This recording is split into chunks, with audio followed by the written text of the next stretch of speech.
அனைவருக்கும் வணக்கம். நான் உங்கள் கேவி ஈஸ்வரி. இது அரசியல் வேட்டை. அதாவதுங்க, தமிழகத்துல நடக்கவிருக்கும் 17வது சட்டப்பேரவை தேர்தலுக்கான அந்த தேர்தல் கருத்து கணிப்புகள் நிறைய நிறுவனங்கள் வெளியிட்டு இருக்கிறாங்க. அந்த கருத்து கணிப்புகள்ல பார்க்கும் பொழுது அதிமுக ஆட்சியை பிடிக்கும். இது எல்லா கருத்து கணிப்புகளிலும் இப்படிதான் ரிசல்ட் வருது. நமக்கு நல்லாவே தெரியும், மக்களுக்கும் நல்லா தெரியும். ஏன்னா தமிழகத்தை பொறுத்த வரைக்கும் இத்தனை வருட ஆட்சி காலத்துல இப்ப இந்த 5 வருடங்கள்ல நடந்த மாதிரி கொடூரமான ஆட்சியை நீங்க பார்த்திருக்கவே முடியாது. மக்கள் சந்திச்சே இருக்க மாட்டாங்க. அந்த அளவுக்கு எந்த துறையும் திமுக விட்டு வைக்கல. குற்றச்சம்பவங்கள்ல இருக்கிற ஸ்டேட் 29 ஸ்டேட்ஸ்லயும் பாத்தீங்க அப்படின்னா தமிழகம் தான் முதலிடம். இந்த 5 வருட காலம் அதற்கு மிகப்பெரிய சாட்சி. நாம இதற்கு முன்னாடி பார்த்தோம், இடம்பலம் எடுத்திருந்தாங்க, ஸ்பிக் மீடியா கொடுத்திருந்தாங்க, வட இந்திய நிறுவனங்கள் நிறைய கருத்து கணிப்புகள் கொடுத்துட்டு இருக்கிறாங்க. அந்த வரிசையில் இப்ப பாத்தீங்கன்னா சைனிங் இந்தியா நியூஸ் அப்படின்ற ஒரு நிறுவனம் கொடுத்திருக்காங்க. அதிமுக கன்ஃபார்மா ஆட்சியை பிடிக்கும், எந்த அளவுக்கு தொகுதிகளை வெற்றி பெற போறாங்க, டிஎம்கே எத்தனை தொகுதிகளை வெற்றி பெற போறாங்க, 3வது இடத்துல யார் இருக்காங்க, இந்த மாதிரி ஒரு தெளிவான கருத்து கணிப்பை கொடுத்திருக்கிறாங்க. ஷைனிங் இந்தியா நியூஸை பொறுத்த வரைக்கும் எந்த அடிப்படையில அந்த கருத்து கணிப்புகள் கொடுக்கப்பட்டதுன்னு பாத்தீங்கன்னா, நேற்று ஜெயலலிதா அம்மாவுடைய 78வது பிறந்த நாள். அந்த பிறந்த நாளை முன்னிட்டு அதிமுக 3ஆம் கட்டமாக 6 முத்தான தேர்தல் அறிக்கைகளை கொடுத்தாங்க.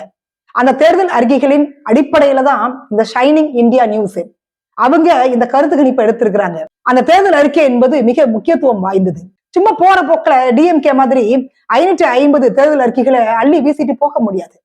மக்கள் கேள்வி கேட்பாங்க, சட்டையை பிடிச்சு கேள்வி கேட்பாங்க. அதனால ஒவ்வொரு தேர்தல் அறிக்கைக்கும் பின்னாடியும் மக்களுடைய கஷ்டம் இருக்குது, மக்களுடைய எதிர்பார்ப்பு நிறைந்திருக்குது, மக்களுடைய வாழ்க்கை அடிப்படை வாழ்வாதாரம் இருக்குது.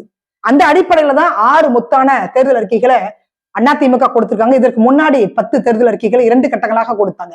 3ஆம் கட்டமாக 6 முத்தான தேர்தல் அறிக்கைகள். நான் ஏற்கனவே உங்ககிட்ட சொன்னேன், அதிமுக ஏற்கனவே வெளியிட்ட 10 முத்தான தேர்தல் அறிக்கைகள் அதை பார்த்த உடனே டிஎம்கேக்கு கன்ஃபார்ம் ஆயிடுச்சு, ஒரு காலமும் ஆட்சியை பிடிக்க மாட்டோம் என்று.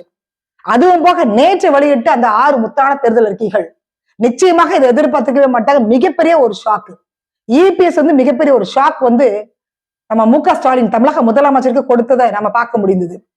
அந்த 6 தேர்தல் அறிக்கைகள் எதை முன்னிட்டு கொடுத்திருக்கிறாங்க, சின்ன விளக்கத்தை மட்டும் நான் கொடுத்துடுறேன். 3ஆம் கட்டமாக வெளியிட்ட முதல் தேர்தல் அறிக்கை, தேர்தல் அறிக்கைகள்ல முதல் தேர்தல் அறிக்கை எண்ணிக்கையின்படி பாத்தீங்கன்னா 11வது தேர்தல் அறிக்கை. அனைத்து குடும்ப அட்டைதாரர்களுக்கும் அதிமுக ஆட்சி வந்தாங்க அப்படின்னா 10,000 ரூபாய் உதவித்தொகையாக கொடுத்துடுறாங்க. மாதம் இல்லைங்க, ஒரு முறை வந்த உடனே, ஆட்சிக்கு வந்த உடனே 10,000 ரூபாய் கொடுக்குறாங்க. எதற்காக அப்படின்னு கேட்டீங்கன்னா, எப்படி கொடுக்குறாங்க அப்படின்ற ஒரு கேள்வி நமக்கு வரும். அதற்கான விளக்கத்தை தான் இப்ப நான் உங்களுக்கு கொடுக்க போறேன். அதாவதுங்க, டிஎம்கே ஆட்சிக்கு வந்த இந்த 5 வருடத்துல சொன்னதை செய்தாங்களோ இல்லையோ, சொல்லாததை நிறைய செய்துட்டாங்க. சொத்து வரி உயர்த்துறதா சொல்லவே இல்லை, மின்சார கட்டணம் உயர்த்துறதா சொல்லவே இல்லை, வீட்டு வரி, தண்ணி வரி, இந்த மாதிரி எல்லா வரிகளும் உயர்த்திட்டாங்க. விலைவாசி கட்டுக்கடங்காத விலைவாசி, மக்கள் ரொம்ப சிரமத்துக்கு ஆளாயிட்டாங்க. தினம் தினம் குடும்பம் நடத்துறதே ரொம்ப கஷ்டமா போயிடுச்சு. அதனால மக்கள் ரொம்ப சிரமத்துக்கு ஆளாயிட்டாங்க. அவங்க அந்த சிரமத்தில இருந்து மீட்பதற்கு நம்மளால முடிஞ்ச ஒரு உதவி தொகையாக இந்த 10,000 ரூபாய் அதிமுக ஆட்சிக்கு வந்தாங்கன்னா கொடுக்குறாங்க. அதுவும் போக இபிஎஸ் கேள்வி கேட்கிறாங்க பத்திரிகையாளர்கள், 10,000 ரூபாய் நீங்க சொல்லிருக்கீங்க, எப்படி 10,000 ரூபாய் கொடுக்க முடியும், ஏற்கனவே கடன் சுமை இருக்குல்ல அப்படின்னு கேக்குறாங்க. அந்த கேள்விகளுக்கு இபிஎஸ் என்ன பதில் சொன்னாங்க அப்படின்னா, நிதி நிபுணர்களுடன் நாங்க பேசியிருக்கோங்க, ஆலோசனை பண்ணிருக்கோம். தமிழகத்துல வரி வருவாயை உயர்த்துவதற்கு என்ன வழி இருக்கு, என்னென்ன தொழிற்சாலை இங்க நிறுவலாம், அதன் மூலமாக ஈட்டக்கூடிய லாபத்துல மக்களுக்கு நாம இதை செய்யலாம், இதெல்லாம் ஆலோசிக்காம நாம டக்குன்னு போற போக்குல 10,000 ரூபாய் அறிவிக்க முடியாது இல்ல அப்படின்றதையும் தெளிவா சொல்லியிருக்கிறாங்க. டிஎம்கே ஆட்சிக்கு வந்த பிறகு தமிழகம் வளர்ச்சி அடைந்ததோ இல்லையோ, டிஎம்கே சார்ந்த குடும்பங்கள் வளர்ச்சி அடைந்திருக்குது. முதல்வர் குடும்பம் நல்ல வளர்ச்சி அடைந்ததை நாம பார்த்துட்டு இருக்கிறோம். மக்களுக்கான விடியல் அப்படின்னு சொல்லிட்டு இன்னைக்கு பாத்தீங்கன்னா விலைவாசி என்ற இருள் மக்களை சூழ்ந்து கொண்டிருக்கிறது, மீளவே முடியல. அதனாலதான் முதல் கட்டமாக 10,000 ரூபாய் இபிஎஸ் அனௌன்ஸ்மெண்ட் கொடுத்திருக்காங்க. அதே மாதிரி 3ஆம் கட்டமாக வெளியிட்ட 2வது தேர்தல் அறிக்கை எண்ணிக்கைன்னு பாத்துட்டீங்கன்னா 12வது தேர்தல் அறிக்கை என்னன்னு கேட்டீங்கன்னா, பட்டதாரி இளைஞர்களுக்கு மாதம் 2,000 ரூபாய் வேலை கிடைக்கிற வரைக்கும், +2 முடித்த இளைஞர்களுக்கு மாணவர்களுக்கு மாதந்தோறும் 1000 ரூபாய் ஒரு ஊக்கத்தொகையாக நீங்க வச்சுக்கோங்க. இதை வச்சுட்டு அடுத்த கட்டம் நீங்க மூவ் பண்ணுங்க அப்படின்னு அதிமுக அறிவிச்சிருக்கிறாங்க. இந்த திட்டம் எதற்காக அப்படின்னு கேட்டீங்கன்னா, நான் ஏற்கனவே சொன்ன மாதிரி திட்டங்களுக்கு நல்ல பெயர் வைப்பாங்க டிஎம்கே, ஆனால் திட்டங்களை வந்து செயல்படுத்த மாட்டாங்க. நான் முதல்வன் அப்படின்ட்டு ஒரு திட்டம் கொண்டு வந்தாங்க. இன்னைக்கும் நீங்க டிவி ஓபன் பண்ணீங்கன்னா அது விளம்பரம் வந்துட்டு தான் இருக்கும். எல்லா திட்டங்களுக்கான விளம்பரமும் டிவியில வந்துட்டு தான் இருக்குது. ஆனால் திட்டங்கள் தான் செயல்படாது. விளம்பரம் மட்டும் தொடர்ச்சியாக வரும். ஏன்னா இது விளம்பர மாடல் ஆட்சி. அதே மாதிரி 5.5 லட்சம் இளைஞர்களுக்கு நாங்க வேலை கொடுக்கிறோம், அரசு வேலை கொடுக்கிறோம் என்று சொல்லிதான் ஆட்சியை பிடிச்சாங்க. ஆட்சிக்கு வந்த பிறகு பாத்தீங்க அப்படின்னா யாருக்குமே வேலை கொடுக்கவே இல்லை. அவங்க அந்த இளைஞர்கள் பாவங்க எம்ப்ளாய்மெண்ட் ஆபீஸ்க்கு வீட்டுக்கு நடையோ நடந்துட்டு இருக்கிறாங்க. டிஎம்கே அரசு வேலை கொடுத்த மாதிரி தெரியல. அதுவும் போக டிஎன்பிஎஸ்சி தேர்வை வந்து ரத்து பண்ணி 9,000 குடும்பத்தை தெருவில் நிறுத்தினது யாருன்னு கேட்டீங்கன்னா இந்த விடியா மாடல் அரசு தான். ஆக மொத்தத்துல எம்ப்ளாய்மெண்ட் ஆபீஸ் அப்படின்றது பெயரளவுக்கு இருக்கிறத தவிர அங்க பதிவு பண்ணவங்க யாருக்கும் வந்து இன்னைக்கு வரைக்கும் வேலை கிடைச்சதா தெரியல. ஒட்டு மொத்தமாக இளைஞர்களை வந்துட்டு பாலுங்கணத்துல தள்ளி விட்டுட்டாங்க. எதிர்காலத்தையே வந்து இருளாக்கிட்டாங்க இந்த டிஎம்கே விடியா அரசு. வீடுகள்ல கேட்டுட்டே இருப்பாங்க, டிகிரி முடிச்சாச்சு, வேலை என்னாச்சு வேலை என்னாச்சு அப்படின்னு கேட்டுட்டே இருப்பாங்க. அவங்களுக்கு சாப்பாடு கூட சாப்பிட முடியாதுங்க. ஒரு நேரம் சாப்பாடு கூட சாப்பிட முடியாது. அந்த அளவுக்கு மன கஷ்டத்துல இருப்பாங்க இளைஞர்கள். அதனால அதிமுக வேலை கிடைக்கிற வரைக்கும் 2,000 ரூபாய் நீங்க வச்சுக்கோங்க, கௌரவமா நீங்க சாப்பிடுங்க அப்படின்னு கொடுக்குறாங்க.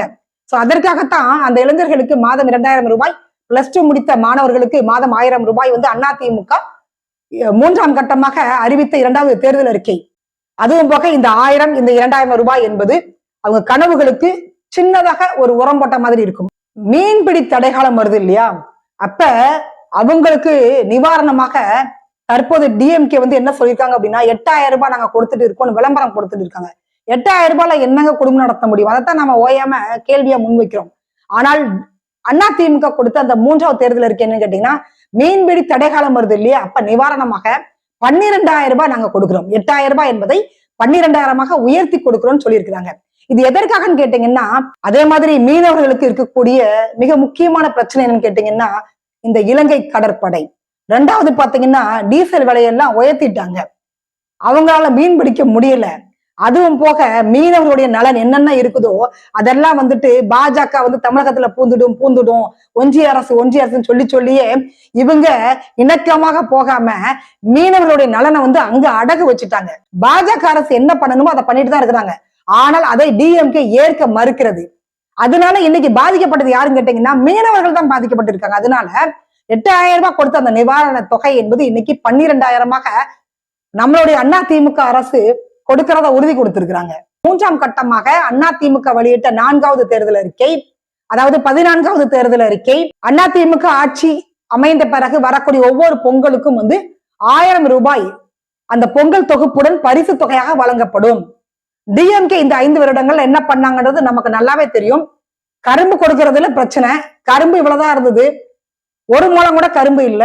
அதுலயும் பாத்தீங்கன்னா அந்த வெள்ளம் எல்லாம் முதல்ல கொடுத்ததெல்லாம் புழுத்து போயிடுச்சு. தரமற்ற மல்லிகை ஜாமாவா கொடுத்தாங்க. அதற்கு பிறகு அரிசியில பாத்தீங்கன்னா ஏகப்பட்ட வண்டு. இந்த மாதிரி தமிழர் திருநாள வந்து செதச்சதுல மிக முக்கிய பங்கு யாருக்கு இருக்குன்னா திராவிட முன்னேற்ற கழகத்துக்கு தான் இருக்குது. கேட்டா நாங்களும் தமிழர்கள் மாறு தட்டிட்டு இருப்பாங்க. அதிமுக 5,000 கொடுக்கணும்னு சொன்னாங்க பொங்கல் தொகையாக, பரிசு தொகையாக. அவங்க ஆட்சிக்கு வந்த பிறகு இந்த வருஷம் தான் 3,000 ரூபாய் கொடுத்திருக்காங்க. எதுக்குன்னு கேட்டீங்கன்னா தேர்தலுக்காக கொடுத்திருக்கிறாங்க. இது நல்லாவே பொதுமக்களுக்கு தெரியும். அதனால அதிமுக என்ன பண்றாங்க அப்படின்னா ஒவ்வொரு வருடங்களும் வந்து 1000 ரூபாய் நாங்க வந்து கொடுத்துடுறோம் அப்படின்னு அந்த தேர்தல் அறிக்கையை வெளியிட்டு இருக்கிறாங்க. அதே மாதிரி அதிமுக வெளியிட்ட 3ஆம் கட்டமாக வெளியிட்ட 5வது தேர்தல் அறிக்கை, 15வது தேர்தல் அறிக்கை என்னன்னு கேட்டீங்கன்னா நெசவாளர்களுக்கு இலவச மின்சாரம், கைத்தறி நெசவாளர்களுக்கு 300 யூனிட்டாக இருந்த இலவச மின்சாரம் 450 உயர்த்தப்படும். விசைத்தறி நெசவாளர்களுக்கு 1000 யூனிட்டாக இருந்த அந்த இலவச மின்சாரம் என்பது 1400 உயர்த்தப்படும். எதற்காக அப்படின்னு கேட்டீங்கன்னா அதாவதுங்க டிஎம்கே வைக்கக்கூடிய ஒரு பொதுவான விமர்சனம் என்னன்னா கார்பரேட் அப்படின்னாலே அம்பானி அத்தானி பேசிட்டு இருப்பாங்க. ஆனால் இன்னைக்கு தமிழகத்தை பொறுத்த வரைக்கும் அம்பானி அதானி யாருன்னு கேட்டீங்கன்னா டிஎம்கே குடும்பம் தான். பல லட்சம் நெசவாளர்கள் குடும்பம் இன்னைக்கு கண்ணீர் வடிச்சிட்டு இருக்காங்க. காரணம் ஈவி பில்லு கட்ட முடியலங்க, நூல் வாங்க முடியல. ஏன்னா எல்லா பொருளோட விலை ஏறின மாதிரி இன்னைக்கு நெசவாளர்களுடைய மூலப்பொருளுடைய விலையும் வந்து ஏறிட்டு அவங்க வைத்த கோரிக்கைகள் எதையுமே வந்து டிஎம்கே அரசாங்கம் காது கொடுத்து கூட கேட்கல. பல லட்ச குடும்பம் இன்னைக்கு வந்து தவிச்சுட்டு இருக்கிறாங்க. அதனாலதான் பாவம் கிட்னியெல்லாம் அவங்க சேல் பண்ணாங்க. வறுமையின் பிடியில சிக்கி தவிச்சுட்டு இருக்கிறாங்க. அதுவும் போக நிறைய நூற்பாலைகள் இன்னைக்கு மூடிட்டாங்க, நடத்த முடியலங்க. நூற்பாலை நடத்த முடியல, நெசவு தொழில் அடிமட்டத்துல போயிருச்சு. இன்னும் கொஞ்ச காலம் போச்சுன்னு வச்சுக்கோங்களேன், டிஎம்கே ஆட்சி தொடர்ந்துச்சு அப்படின்னு வச்சுக்கோங்களேன், நெசவாளர்கள் அப்படின்னு தமிழகத்துல யாராவது இருந்தாங்கன்னு நம்ம தேடிதான் கண்டுபிடிக்கணும். அதற்காக தான் இந்த திட்டத்தை கொண்டு வந்தாங்க அதிமுக. நம்மளால முடிஞ்சது இலவச மின்சாரத்தை கொடுத்துட்டோம் அப்படின்னா அவங்க அதற்கு அடுத்து உங்களுடைய வாழ்வாதாரத்தை ரன் பண்ணிடுவாங்க. தமிழகத்தில் இருக்கக்கூடிய நெசவாளர்களை நசுக்கிட்டு, நெசவு தொழிலை நசுக்கிட்டு இவங்க கார்பரேட் கம்பெனிக்கு சிவப்பு கம்பளம் வச்சுட்டு இருக்காங்க டிஎம்கே. கேட்டா அத்தானி அம்பானின்னு பேசுவாங்க. தமிழகத்தை பொறுத்த வரைக்கும் மிகப்பெரிய கார்பரேட் நிறுவனம் என்ன தெரியுங்களா? டிஎம்கே குடும்பம் தான். யாரு அத்தானி அம்பானி கேட்டீங்கன்னா அவங்க குடும்பத்தில் இருக்கக்கூடிய ஒவ்வொருத்தரும் அதானி தான், அம்பானி தான். அதே மாதிரி அதிமுக 3ஆம் கட்டமாக வெளியிட்ட 6வது முத்தான தேர்தல் அறிக்கை என்னன்னு கேட்டீங்கன்னா, எண்ணிக்கையின்படி பாத்தீங்கன்னா 16வது தேர்தல் அறிக்கை. என்னன்னு கேட்டீங்கன்னா, நடைபாதை வியாபாரிகள் வாங்கிய, சிறு வியாபாரிகள் வாங்கிய கூட்டுறவு கடன் தள்ளுபடி செய்யப்படும். எதற்காக அப்படின்னு கேட்டீங்கன்னா, அதாவது டிஎம்கே ஆட்சி வந்த பிறகு பிளாட்ஃபார்ம்ல ஒரு கடை போட முடியலைங்க. ஏங்க, தெருவுல இடியாப்பம் விற்கிறாங்கல்ல, அவங்க எல்லாம் சட்டப்படி பர்மிஷன் வாங்கிதான் விற்கணுமா? ஆனா பாருங்க, கஞ்சா விற்கிறவன், கள்ளச்சாராயம் விற்கிறவன், கள்ளச்சந்தையில மது விற்கிறவன், பாலியல் சம்பவம் அரங்கேற்றம் பண்றவன்லாம் பர்மிஷன் எல்லாம் வாங்க மாட்டான், சட்டப்படி எல்லாம் அதை பண்ண மாட்டான். ஆனா பாருங்க, இடியாப்பம் வயிற்று பொழப்புக்காக இடியாப்பம் விற்கிறவன், பூ விற்கிறவங்க எல்லாம் பர்மிஷன் வாங்கிதான் விற்கணுமா? அதுவும் போக மாநகராட்சிக்கு அமௌண்ட் கட்டணும். இல்லைன்னா அந்த வியாபாரம் அவங்க பார்க்க முடியாது, ரோட்டு ஓரத்துல கடையும் போடவே முடியாது. அதுவும் போக காவல்துறைக்கு மாமூல் கொடுக்கலன்னா கடையெல்லாம் தூக்கிடுவாங்க, ஒரே நைட் எல்லாத்தையும் காலி பண்ணிடுவாங்க. அந்த மாதிரி அவங்க படுற கஷ்டத்தை நாம சொல்லி மாளாது. அதனால அந்த வியாபாரிகள் காலத்தை தள்ள முடியாம தொழிலுக்காக வாங்கி அந்த கடன்ல மூழ்கிட்டாங்க. ஒண்ணுமே பண்ண முடியல, மீள முடியல. ஏன்னா இந்த டிஎம்கே அரசாங்கம் அவங்களுக்கு என்ன செய்தாங்களோ செய்யலையோ, ஆனால் கடன்ல முழுவதுமாக தள்ளி விட்டுட்டாங்க.